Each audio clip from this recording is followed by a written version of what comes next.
Trump still intends for reciprocal tariffs to kick in on April 2nd.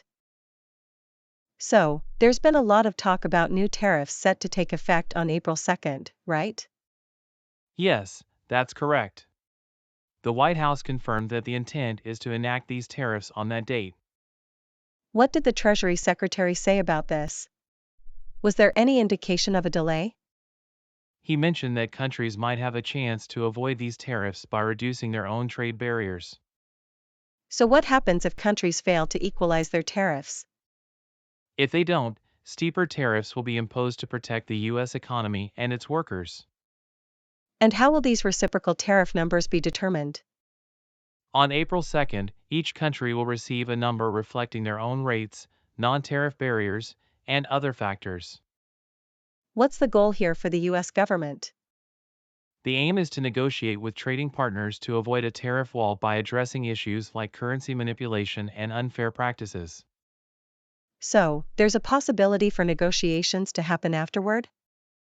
Yes, the Secretary expressed optimism that some tariffs might not be necessary if pre-negotiations occur.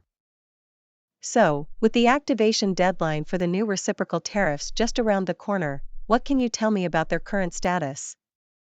Well, the details are still being finalized, especially by the U.S. Trade Representative's office, which has about 200 staff working on it. That sounds like a massive undertaking. What are some of the challenges they're facing? One major challenge is that each of the 186 members of the World Customs Organization has different duty rates, making it complex to design the tariffs.